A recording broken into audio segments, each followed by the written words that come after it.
Hi, and welcome back to the new episode of Tommy's Turf Talks. Today is part 2 of lawn diseases. I feel like I caught something myself recently. And just like me, your lawn can also catch diseases.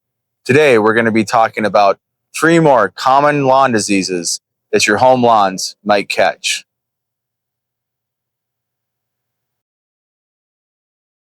But first, let's have a word from our sponsors. Today's episode is brought to you by Husband Harry's I Swear I Was Listening pill. Do you ever have an issue remembering what your wife told you were doing this weekend? I know I used to. That was until I found Husband Harry's I Swear I Was Listening pill. Now, with one easy to take, medium to large suppository, I never forget what my wife told me we were doing this weekend. All right, let's get to it.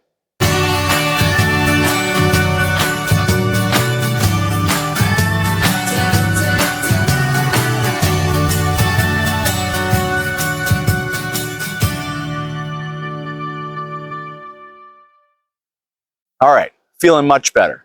This time, made sure I did some cultural controls. I got enough water, fed myself right, got a little exercise. Feeling much better now. All right, so let's talk about lawn diseases again. Today, we're going to talk about 3 more common lawn diseases that you might find in your home lawns. The first one we're going to talk about is Ascochyta Leaf Blight. This is a common lawn disease that you can find on your home lawns. The second one we're going to be talking about is necrotic ring spot. And the third is going to be leaf spot. All right, let's start things off by discussing Ascochyta leaf blight. I couldn't find any out here on the lawn. I do have some pictures that I'll throw up so you know what it looks like. We'll talk about its characteristics, how to identify it. Then we'll come back out here, talk about ways to prevent it and ways to control it once you have it. Ascochyta leaf blight is a fungal disease that infects perennial ryegrass, fescue, and Kentucky bluegrass. It first appears as straw-colored grass that can be easily mistaken for drought stress or herbicide damage. A telltale sign of leaf blight is that the damage starts from the top of the grass blade and will eventually develop a pinched tip with a dark edge between the green blade and the damaged part of the blade. It will most commonly appear in hot, dry weather, preceded by cool and wet conditions. All right, next up is necrotic ring spot. Again, couldn't find anything out here on the property. So I'll throw up some pictures so you know what it looks like. We'll talk about its characteristics, how to identify it. Then, as always, we'll come back out here, talk about ways to prevent and to control. Necrotic ring spot infects the roots and the crowns of Kentucky bluegrass. It first starts as 6 to 8 inch gray or tan circles and will grow over time.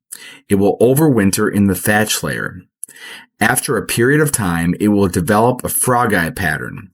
That is a telltale sign of the disease.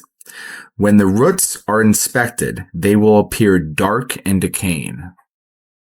Now, last but not least, we'll go into leaf spot.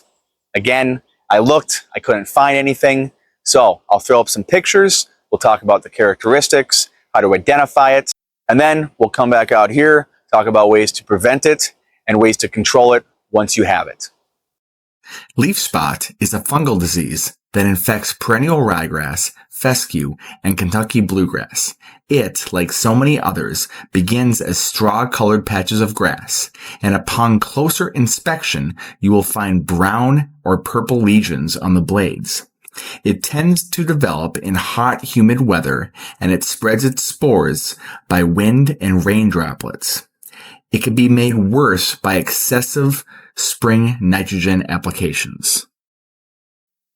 All right, so now that you have a little bit of an idea of what Ascochyta leaf blight looks like, remembering that it can be easily misidentified as drought stress, as herbicide damage, but always remember an easy way to identify it is that if you go out and look at that damaged turf, you're going to see that it's dying from the top down and that the tip of the turf is going to be very skinny, like it's been pinched.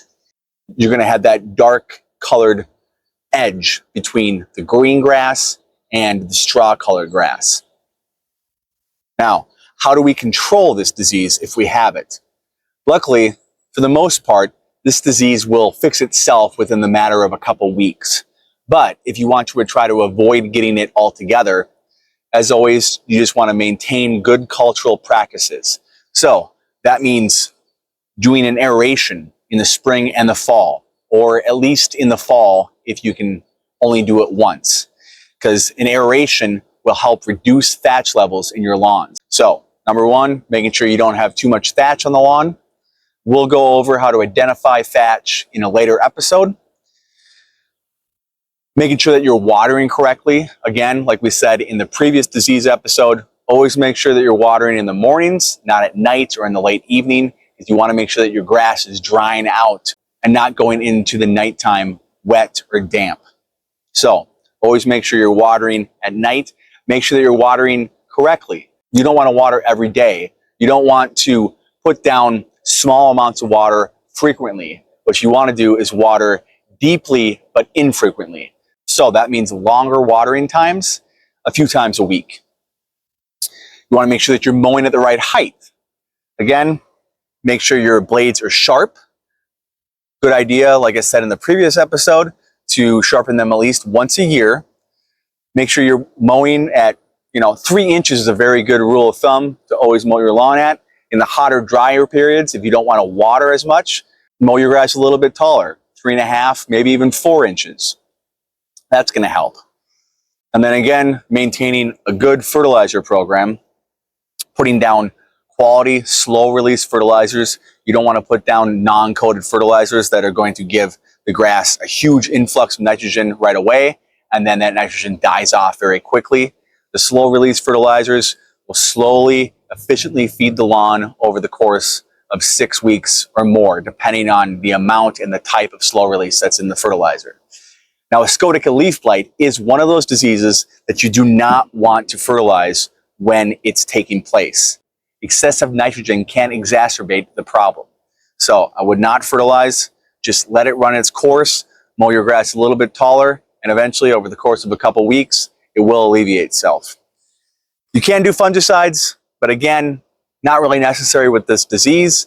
It's most likely not going to kill any grass. If it gets hit by another stressor, it may get some death, but again, within a couple weeks, it's going to go away.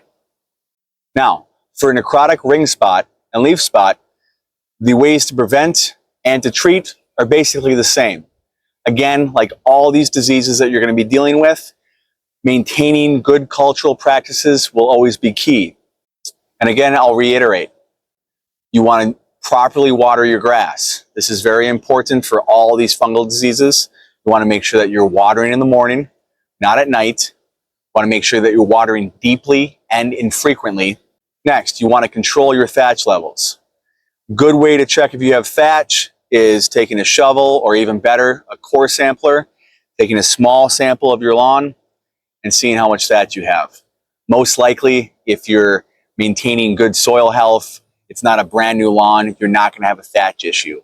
But it's always a good idea to aerate at least once a year. That will help decrease thatch layers. Third, you want to make sure that you're maintaining a good fertilizer program. You don't have to go out there and fertilize your lawn 5 times a year. You don't have to do a ton of it. You want to make sure that you're choosing quality fertilizer that has some slow release to it. Whether that be synthetic fertilizer with a polycoat or some sort of stabilized nitrogen source inside of it, or you can go the organic route. Organic fertilizers are a great way to feed the lawn. They promote soil health and they slowly feed the lawn because they require, just like synthetics, they do need some heat and some water to start releasing. But mainly they're released with microorganism activity. So the fertilizer will slowly release and it will promote good soil health throughout the year. And lastly, you want to make sure that your mower blades stay sharp. Again, like I've said, you do not need to sharpen them all the time. Once to twice a year is completely adequate. And you want to make sure that you maintain a good mow height. If you like your lawn short, that's okay. You can do that. Just know that you run the risk of developing some of these disease issues if you're mowing short all the time. However, if you maintain good fertilizer, good water, your grass should be all right. But again, good rule of thumb to always stick to that 3-inch cut rule. You want to go higher in the heat of the summer. That's a good idea too. Now, with necrotic ring spot and leaf spot, you can put down fungicides. In the last episode, I talked about Headway G, which is a good affordable option for homeowners. As always, make sure you read the labels on any product that you're using so that you know that you're applying them correctly. And with necrotic ring spot and leaf spot, it is a good idea to put them down preventively. So in this case, you'd want to be putting them down in the springtime before conditions are right for these diseases to occur. And then you'll have to maybe supplement another application or two throughout the year if weather conditions are persistent for these fungal diseases to grow. Well, that's a wrap on this week's episode of Tommy's Turf Talks. I hope you enjoyed all the great information on lawn diseases in both parts 1 and 2. Make sure to hit that subscribe button and tune in next week where we talk about the Minnesota state bird, the mosquito. You can see the riding on the pavement. Young kids, they're growing up in basements. Online, a whole new generation. I'ma make mine, so you better